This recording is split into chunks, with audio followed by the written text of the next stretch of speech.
Hello, my name's Mark, aka DJ Narrative. I've been asked by Loop Lounge to give a little overview about what I was doing in this first Loop Lounge video routine.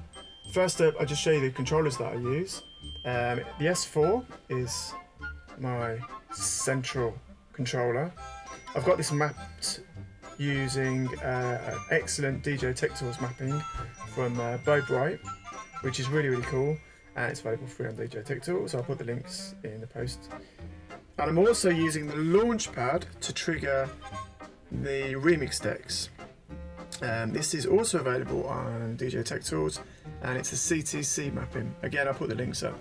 The things that I've mapped myself, which I will also make available, is the pad control. It does quite a lot of stuff. I'll do a separate tutorial for it. But for this one, basically, scene 7 is the same as this, deck C, and scene 8 is deck D, okay? The launch control, again, is mapped to deck C and deck D, and controls the volumes, turns the effects units on and off for each sample, and 1, 2, 3, 4 effects unit for deck C, 1, 2, 3, 4 for deck D, and then these are the effects units. So dry wet control 1, 2, 3, dry wet for 2, 1, 2, 3, 3 and 4, etc. Okay, right. First up, I trigger the Scar horn, and then I move over to the launch control. You can see it on here as well, and then this you can see on here. So these are doing the same thing. And then I think, I raise that up with the volume or whatever. And then I control the formant filter of the Scar horn. So you can see this, the Scar horn channel, the effect is on.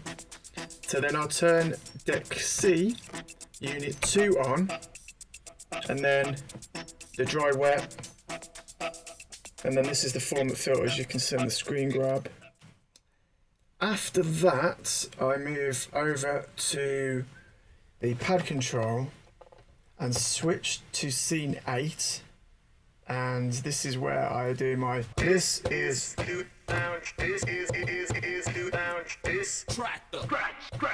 etc. So I'll do that.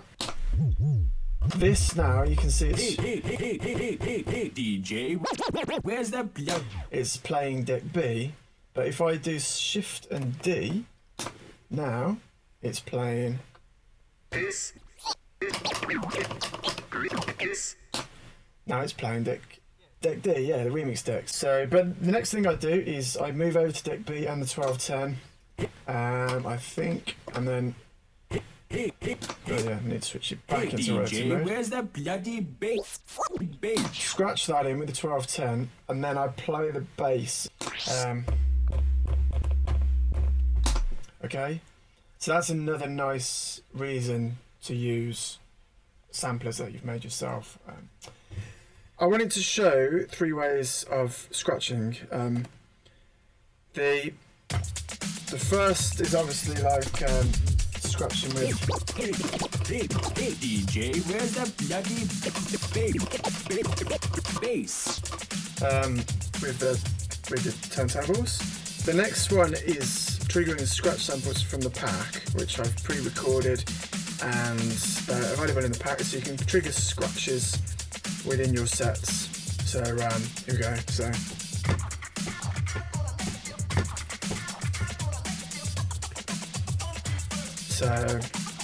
that's another way.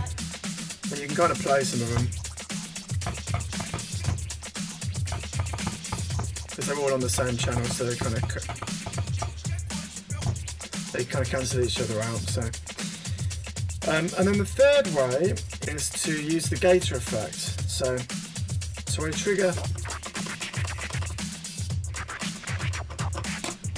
trigger one of the scratch samples off deck A.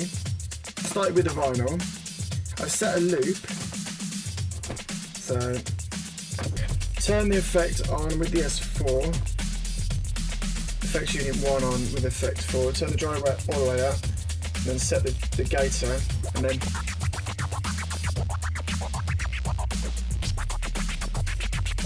And then you can also use the ring modulator, which is quite nice.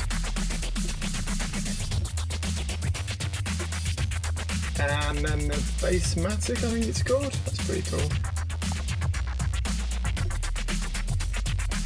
So that's that knob twiddly bit there, man. And then basically, like when the set kicks back in, I basically want to do like a call and response thing. So I trigger a sample here, and then I'd switch deck the vinyl onto deck D, so that I could then trigger scratch samplers. I can't remember which one it is.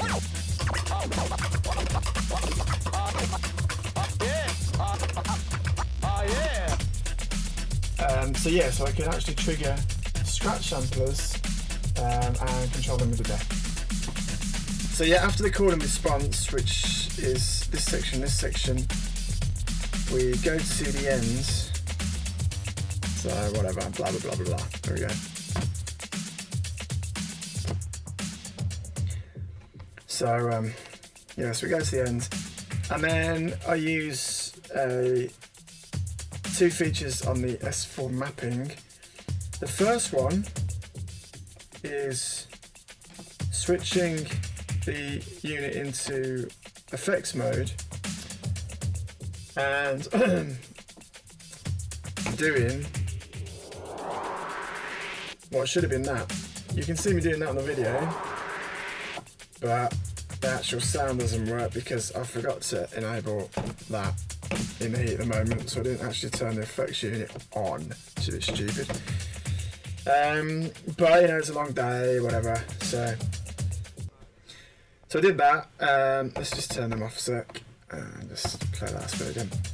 And then the other cool thing about this mapping is you can hold down shift and press this for a loop out. There you go, just fade that out. And then I do my walk off, or my step off. So yeah, that's basically been a haphazard overview to the Loop Lounge Collection 1 video. I hope it's been useful in some way. I will make the mappings that I've made for the video available. I did also make one for the Remote SL, which I had before I used this, before I mapped this. So I mapped all that to do pretty much the same stuff as this does. This does a bit more because it's a bit more intuitive. But for any Remote SL users, I'll stick that on the website as well. So thank you for listening. I hope you found this useful, and nice one.